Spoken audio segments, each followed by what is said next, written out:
Ok, chicos, vamos con nuestra segunda clase de este día y es la asignatura de Ciencia y Tecnología. Vamos a un nuevo tema llamado interacciones ecológicas. Para aquí vamos a ver una diversidad de cuestiones, más que todo cómo un ser vivo se alimenta de otro, en sí la cadena alimenticia y diversas cuestiones o diversos elementos más, pero en este día vamos a ver más que todo lo que es la cadena alimenticia.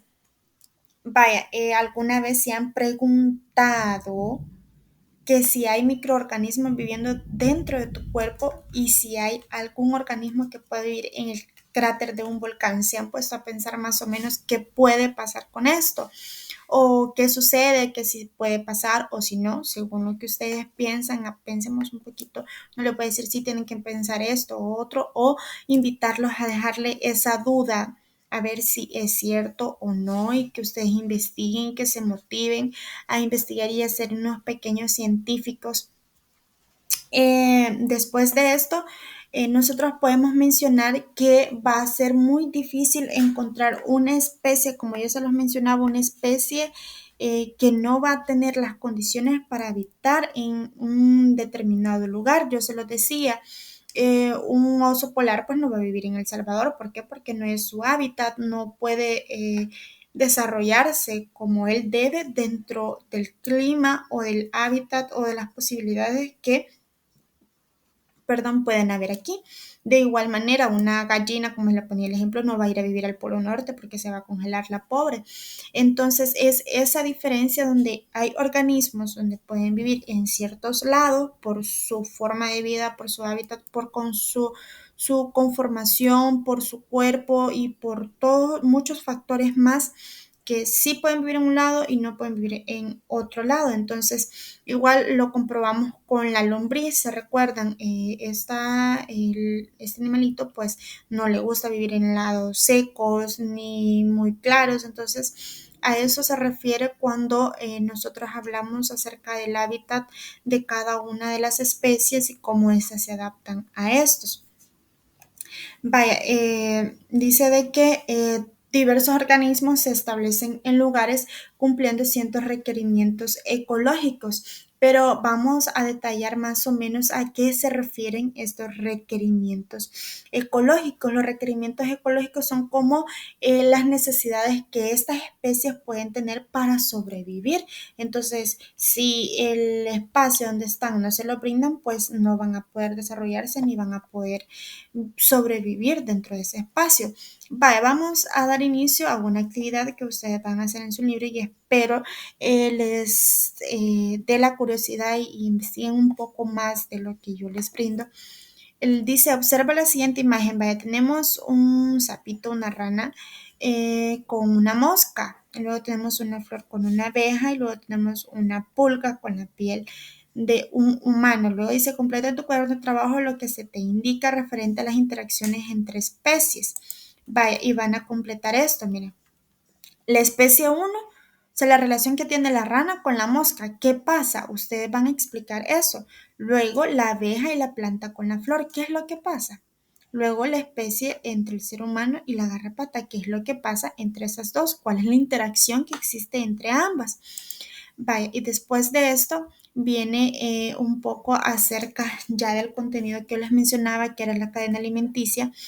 Vaya, esto me lo copian, miren, nada más esto. Esto.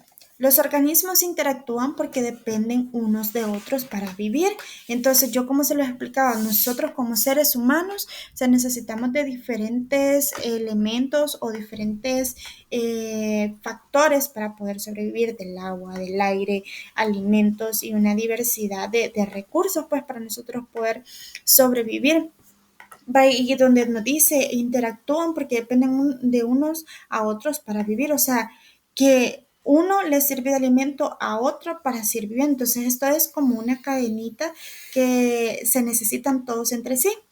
Dice, al igual que otros organismos, tú tiene ciertas necesidades para poder crecer y desarrollarte. Lo que yo les mencionaba, que necesitan agua, alimento, ropa, donde vivir, que necesitamos las interacciones entre familia, entre los amigos, ustedes cuando van a estudiar y todo eso, pues es una necesidad que se tiene como ser humano. Entonces, también las diferentes especies presentan una diversidad de necesidades. Entonces, a esto se refiere a las interacciones biológicas.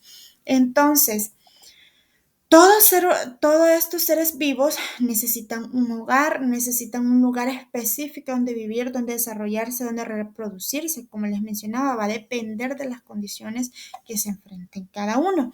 Vaya, aquí miren, vamos a reconocer un hábitat. Vaya, aquí van a ser un poquito curiosos, vamos a observar un poco. Y dice, observa detenidamente a todo tipo de organismo, ya sea planta, animal, hongo que se encuentre en el área verde. Y vamos a observar el lugar donde se encuentra cada organismo y completa la información que se indique en tu cuaderno de trabajo. Vaya, aquí miren, ustedes van cualquier animalito, plantita, hongo, como ya lo dice ahí, cómo es el organismo, cuál es el organismo, dónde vive, si se desplaza, cómo crees que se alimenta o qué come y qué organismos están interactuando con ellos. O sea, vaya, aquí nos pone ya el ejemplo de la hormiga. Mire, la hormiga en un hormiguero sobre la tierra se desplaza así y tritura las hojas y la interacción que tienes con caracoles y escarabajos.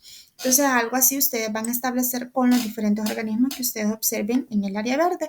Y aquí se pueden divertir un ratito, miren, de la hormiguita llegar a su casa. Vaya, dice que con la actividad esta que nosotros vamos a realizar, nos vamos a dar cuenta de cómo viven los diferentes organismos en los diferentes lugares, para la redundancia, para obtener sus recursos y encontrar esos alimentos que necesitan. Vaya, ahora vamos a ver directamente quién se come, quién es llamada la dinámica. Entonces aquí vamos a saber cómo es lo de la cadena alimenticia. Mire, aquí nos presenta eh, como una cadena alimenticia es que el sol le da alimento a las plantas mediante la fotosíntesis, luego las plantas se las puede comer el cordero y este otro animalito, luego y así sucesivamente, uno se va comiendo al otro para poder sobrevivir. Pero yo les tengo un documento, miren que está muy bonito y está muy explicado, que dice que las cadenas de alimentos es la ruta del alimento desde un consumidor final dado hasta el productor. Muestra la naturaleza de las relaciones de dependencia alimenticia establecida entre varios organismos. La relación de una cadena alimenticia es simple. Un organismo se encarga de devorar a otro, el cual a su vez debe ser devorado por otro y así sucesivamente. Las cadenas están formadas por eslabones y el primer eslabón es la cadena alimenticia que son las plantas, o sea, las productoras de alimentos. Desde ahí la energía alimenticia va a ser transferida a través de una serie de organismos. Vaya, como lo menciona aquí, la cadena alimenticia consiste en que uno se debe devorar a otro y el otro a otro y así sucesivamente. Vaya, miren, aquí tenemos un claro ejemplo. Mire, este me lo dibujan en su cuadernito. Le voy a dejar el link de este documento para que ustedes puedan dibujarlo tranquilamente. Mire, aquí el sol hacer la fotosíntesis a las plantitas, este es el productor, o sea, quien genera el alimento para que un conejito o todos los herbívoros se alimenten. Y luego tenemos a un consumidor secundario que se va a comer a este conejito y luego tenemos a un consumidor terciario. Y así podemos ir en nuestra cadena alimenticia. Luego dice, en los ecosistemas, las cadenas alimenticias cumplen un papel de gran importancia. Se establecen diferentes niveles que se van desde los organismos productores, o sea, quien genera el alimento, por los consumidores para culminar en los organismos descomponedores. Observa la siguiente imagen e identifica cada organismo de la cadena alimenticia. Miren, aquí podemos ver cómo estos le generan alimento a estos, estos a estos y estos a estos. O sea, ustedes deben entender de que la cadena alimenticia nunca va a acabar y que consiste en que un animal se devore a otro, iniciando por los alimentos que son los productores, más que todo las plantas. Vaya, entonces, después de esto, pues continuamos en la siguiente clase que va a ser el reconocimiento del nicho ecológico. Cuídense, chicos.